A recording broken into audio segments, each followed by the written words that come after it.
বিসমিল্লাহির রহমানির রহিম। সুপ্রিয় শিক্ষার্থী, সবাইকে স্বাগতম অনলাইন ক্লাসে। কৃষি শিক্ষার অনলাইন ক্লাসে আমরা আজকে আলোচনা করব কৃষি শিক্ষা দ্বিতীয় পত্র থেকে পঞ্চম অধ্যায় থেকে কৃষি সমবায় ও অর্থনীতি। কৃষি অর্থনীতি সমবায় নামে একটা পরিচ্ছেদ আছে, আমরা সেখান থেকে আলোচনা করছি পঞ্চম অধ্যায় থেকে। তোমরা বই থেকে দেখে নিও। তো চলো আমরা আজকে কি আলোচনা করব দেখে নেই একটু। আমরা একটা ছবি দেখে নিচ্ছি। এখানে দেখা যাচ্ছে বিভিন্ন ফসলের জমি দেখা যাচ্ছে, পাহাড়ি জমি দেখা যাচ্ছে। পাহাড়ি জমিতে ফসল চাষ করা হয়েছে। এদিকে সমতল ভূমির যে জমিগুলো আছে এখানেও ফসল চাষ করা হয়েছে। তো আমরা এগুলো একটু জেনে নেই। আজকের পাঠ কি হবে, আজকে এইগুলো দেখে আজকের পাঠ আমরা অনুধাবন করতে পারি। আজকের পাঠ হবে ফসল পঞ্জিকা, ফসল পর্যায় ও ফসল বিন্যাস। আজকের পাঠ ফসল পঞ্জিকা, ফসল পর্যায় এবং ফসল বিন্যাস। তো পাঠ শেষে তোমরা কি কি জানতে পারবা? ফসল পঞ্জিকা সম্পর্কে ধারণা ব্যাখ্যা করতে পারবা, ফসল পঞ্জিকার গুরুত্ব বর্ণনা করতে পারবা, ফসল পর্যায় ও ফসল বিন্যাস বর্ণনা করতে পারবা, ফসল বিন্যাসের প্রকারভেদ বর্ণনা করতে পারবা। চলো আমরা দেখে নিই একটা একটা করে। এখানে ফসল পঞ্জিকা দেওয়া আছে।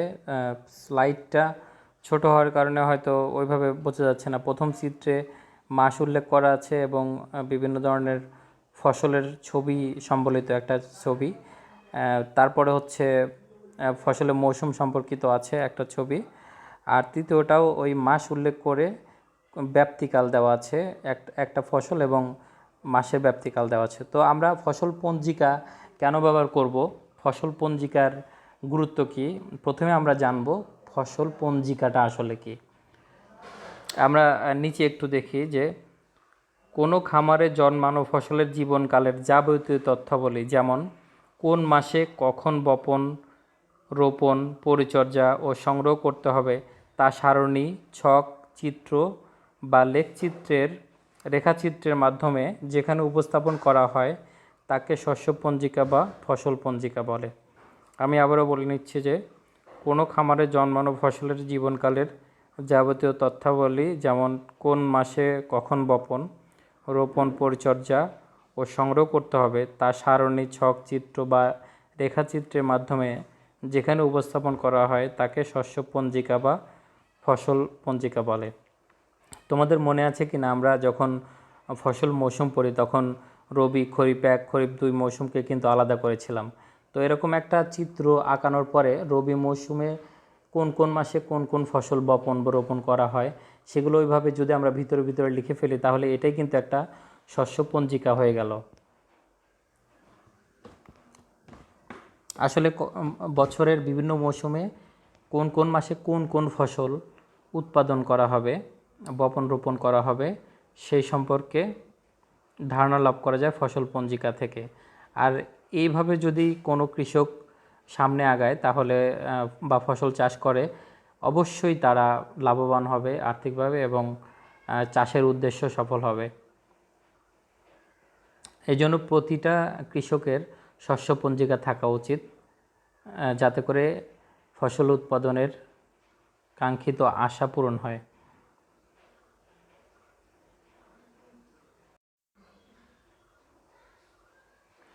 আমরা এবারে জানব ফসল পঞ্জিকার প্রয়োজনীয়তা।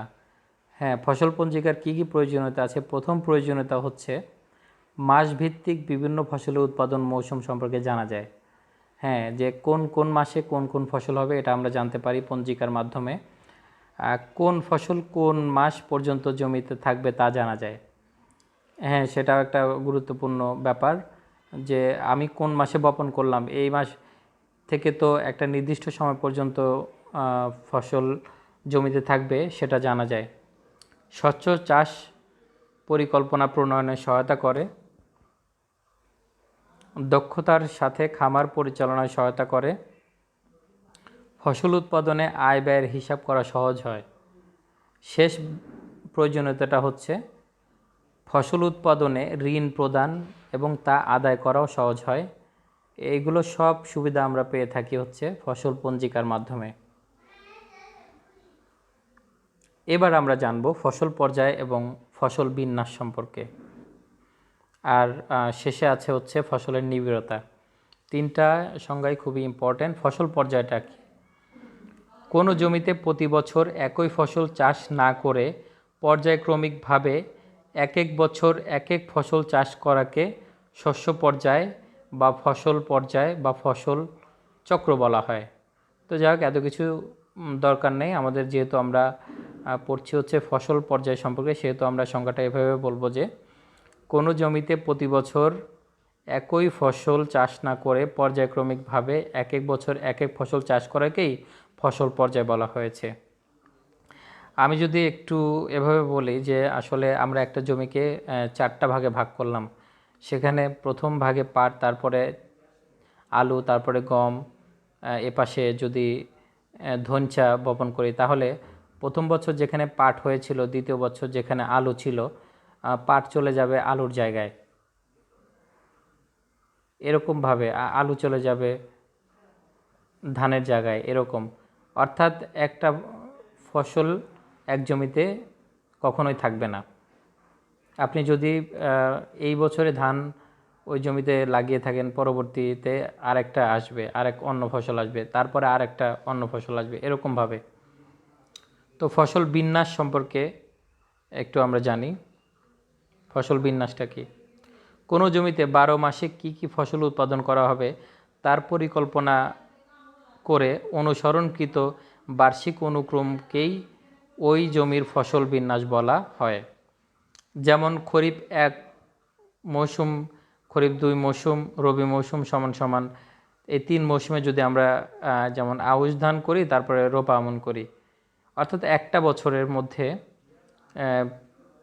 কোনটার পরে কোনটা ফসল ফলানো হবে, এটা হচ্ছে ফসল বিন্যাস। আর 3-4 বছর ধরে, 3-4 বছর বা 5 বছরের জন্য পরিকল্পনা করে পর্যায়ক্রমে চক্রাকারে যে ফসল বপন বা রোপণ করা হয়, এটাকে ফসল পর্যায় বলা হয়েছে। তো আমরা এবার ফসলের নিবিড়তা সম্পর্কে জানব। আসলে এইটা স্লাইডে আছে, যদি বোর্ডে একে দেখা দেওয়া যেত তাহলে আর একটু সুবিধা হতো, তোমরা সবাই বুঝতে পারতা। আমি আবারও বলছি, ফসল পর্যায়টা 3 থেকে 4 বছরের পরিকল্পনা করা হয়। আর ফসল বিন্যাসটা হচ্ছে 1 বছরের পরিকল্পনা। এখানে পরিকল্পনা একটা রূপরেখা দিয়েছি যে 3টা মৌসুমে, বছরে 3টা মৌসুম থাকে। আমি এক মৌসুমে আউশ ধান করলাম, তারপরে মৌসুমে রোপা আমন ধান করলাম, তারপরে ছোলা করলাম, এরকম। তাহলে এক জমিতে কিন্তু একই ফসল চাষ হচ্ছে না, ভিন্ন ভিন্ন ফসল চাষ হচ্ছে। ফসল পর্যায়ে ঠিক একই রকম, তবে এটা চক্রাকারে যাবে। যেমন একটা জমিকে 3 খণ্ডে যদি আমি ভাগ করি, 3 খণ্ডে ভাগ করলে প্রথম খণ্ডে ধান, তারপরে পাট, তারপরে গম প্রথম বছরে। দ্বিতীয় বছরে এরকম যাবে, দ্বিতীয়বারে প্রথম খণ্ডের ধান চলে যাবে পাটের কাছে, পাট চলে যাবে গমের কাছে, গম চলে যাবে আবার ধানের কাছে, এরকমভাবে। তো আমরা এখন জানবো হচ্ছে ফসলের নিবিড়তা সম্পর্কে। ক্রপ ইন্টেন্সিটি, এটা সংজ্ঞা হচ্ছে কোনো নির্দিষ্ট জমিতে এক বছরে যে কয়টি ফসল চাষ করা হয় তার শতকরা হারকে ফসল বিন্যাসের নিবিড়তা বলা হয়। অর্থাৎ সর্বমোট ফসলি ভূমি এবং প্রকৃত চাষকৃত ভূমি অনুপাতের শতকরা হারকে শস্য চাষের নিবিড়তা বলে। এই নিবিড়তা যদি বের করতে বলে তাহলে এভাবে আমরা বের করব। সেটা হচ্ছে কোনো একটা ফসলের নিবিড়তা যদি বের করতে বলে, অর্থাৎ একটা বছরে কতগুলো ফসল হয় একটা জমিতে। সাপোজ একটা জমিতে বছরে 3বার ফসল হয়, যেমন ধান হয়, গম হয় এবং ভুট্টা হয়। তাহলে এই 3কে 100 দিয়ে গুণ দিলে হয় হচ্ছে 300, অর্থাৎ ওই ফসলের নিবিড়তা 300%। আমি আবারও বলছি, যতগুলো ফসল হবে একটা বছরে ততগুলো ফসলকে 100 দ্বারা গুণ করলে যত পার্সেন্ট হয়, ঠিক তত পার্সেন্ট ফসলের নিবিড়তা। মনে করেন একটা জমিতে বছরে 5টা ফসল হচ্ছে, সাপোজ 5টা ফসল হচ্ছে, তাহলে 5কে আমরা 100 দিয়ে গুণ করলে 500 হবে, অর্থাৎ ওই জমির ফসলের নিবিড়তা হবে হচ্ছে 500%। যদি 3টা হয় তাহলে 300%, 2টা হলে 200%, অর্থাৎ যে কটা ফসল হবে ততশো পার্সেন্ট হচ্ছে ফসলের নিবিড়তা। তো ফসল পর্যায়ে এর নীতিমালা, ফসল পর্যায়ে কিছু নীতিমালা আছে, আমরা দেখে নেই। ফসলসমূহ এমনভাবে নির্বাচন করতে হবে যাতে স্থানীয় জলবায়ু ও মাটির সাথে এগুলো অভিযোজিত হয়। এমন কোনো ফসল নির্বাচন করা যাবে না যে ওই সময়ের জলবায়ু এবং মাটির সাথে এটা খাপ খাবে না। অবশ্যই অভিযোজিত হবে, খাবে বা নিজেদেরকে মানিয়ে নিতে পারবে এরকম ফসলের নির্বাচন করতে হবে। আরেকটা হচ্ছে অধিক পুষ্টি উৎপাদন শোষণকারী ফসল চাষের পূর্বে সবুজ সার বা লিগিউম জাতীয় ফসল চাষ করতে হবে। এভরিবডি, তোমাদের জ্ঞাতার্থে আমি বলছি, সেটা হচ্ছে অধিক পুষ্টি শোষণকারী ফসল এইগুলো অনেক আছে, যেমন তরমুজ অধিক পুষ্টি শোষণ করে। এরকম কিছু ফসল আছে যারা অধিক পুষ্টি শোষণকারী, তারা কিন্তু জমি থেকে অনেক পুষ্টি শোষণ করবে। সেক্ষেত্রে অবশ্যই জমিতে পর্যাপ্ত পুষ্টি উপস্থিতি থাকতে হবে। সেক্ষেত্রে আমরা যেটা করতে পারি সেটা সবুজ সার লিগিউম জাতীয় ফসলের বৈশিষ্ট্য হচ্ছে শিকড়ে নডিউল থাকে এবং নডিউলের মধ্যে বায়ুমণ্ডলীয় নাইট্রোজেন থাকে, যেটা ইউরিয়া সারের কাজ করে। এটাকে যদি জমির সাথে মিশিয়ে দেওয়া হয় তাহলে এটা সবুজ সারের কাজ করে গাছসহ। তো সবুজ সারটা কি? সবুজ উদ্ভিদ মাটিতে মিশিয়ে দেওয়ার মাধ্যমে যে সার তৈরি করা হয় তাকে সবুজ সার বলা হয়েছে। আমরা যদি ধনচার কথা বলি তাহলে ধনচার শিকড়ে এক ধরনের নডিউল থাকে। এই নডিউলের মধ্যে বায়ুমণ্ডলীয় নাইট্রোজেন এসে জমা হয় এবং যখন গাছে ফুল আসে, এই ফুল আসার আগেই গাছসহ নডিউলসহ জমিতে যদি আমরা মিশিয়ে দেই, কোনো লাঙ্গল দিয়ে এটাকে মারিয়ে দেই, তাহলে গাছ এবং নডিউলসহ পচে জমিতে নাইট্রোজেন যোগ হবে, যেটা ইউরিয়া সারের কাজ করবে। তো এইটা করলে কি হয়, পরবর্তীতে যত পুষ্টি উপাদান শোষণকারী ফসলে আমরা বপন করে থাকি না কেন বা রোপণ করি না কেন, তারা যথেষ্ট পুষ্টি পাবে, পুষ্টির কোনো অভাব হবে না। এরপরে আমরা গভীরমূলী ফসল চাষের যে নীতিমালা জানবো সেটা হচ্ছে গভীরমূলী ফসল চাষের পর অগভীরমূলী ফসল চাষ করতে হবে। এই বিষয়টা আমি একটু ক্লিয়ার করতে চাই। সেটা হচ্ছে কিছু ফসল আছে সামান্য মাটির গভীরে প্রবেশ করে, আর কিছু আছে আরেকটু বেশি, আর অনেকগুলো আছে যে এটা অনেক গভীরে প্রবেশ করে। তো আমরা যদি প্রথমে গভীরমূলী ফসল চাষ করি, তারপরে অগভীরমূলী ফসল চাষ করি, তাহলে কিন্তু জমির সর্বত্র থেকেই রস সঠিকভাবে আহরিত হচ্ছে, পুষ্টি উপাদান সঠিকভাবে তারা আহরণ করতে পারছে, অর্থাৎ জমির পুষ্টি উপাদান সঠিকভাবে ফসলের জন্য কাজে লাগছে। আমি আরেকটু ক্লিয়ার করার চেষ্টা করব যে সাপোজ আমরা প্রথমে অগভীরমূলী একটা ফসল চাষ করলাম, যেটা শিকড় 3 ইঞ্চি পর্যন্ত যাবে। তা আমরা তো জানি যে জমির 35 সেন্টিমিটার পর্যন্ত পুষ্টি উপাদান থাকে। তো 3 ইঞ্চি পর্যন্ত কয়েক সেন্টিমিটার, এগুলোতে যখন সাপোজ 10 সেন্টিমিটার পর্যন্ত গেল এর শেকড়টা, 10 সেন্টিমিটারের মধ্যে যে পুষ্টি উপাদান আছে এরা কিন্তু শোষণ করে নেবে। শোষণ করে নেওয়ার পরে আমরা যদি দ্বিতীয়বারে ওই 10 সেন্টিমিটার শিকড় বিশিষ্ট আবারও ফসল রোপণ করি, তখন ওই ফসলটা কিন্তু কম পুষ্টি পাবে, কারণ 10 সেন্টিমিটারের মধ্যে যে পুষ্টি উপাদান ছিল ইতিমধ্যে সে পুষ্টি উপাদান আরেকটা ফসল আগের ফসলটা গ্রহণ করে কমিয়ে ফেলেছে। এই জন্য পরবর্তী ফসলটা ভালো হবে না, দ্বিতীয় ফসল। আর তৃতীয় ফসল একই ফসল হলে সেটা আরও খারাপ হবে। এই জন্য আমাদের করতে হবে যে প্রথম ফসলটা 10 সেন্টিমিটার গভীরতা পর্যন্ত গেলে দ্বিতীয় ফসলটা অবশ্যই 20 সেন্টিমিটার বা 30 সেন্টিমিটার গভীরে যেন যায়। এতে করে জমির সমস্ত জায়গার রসের বা পুষ্টির সঠিক ব্যবহার নিশ্চিত হবে, গাছ পর্যাপ্ত পুষ্টি পাবে, এতে ফলন ভালো হবে।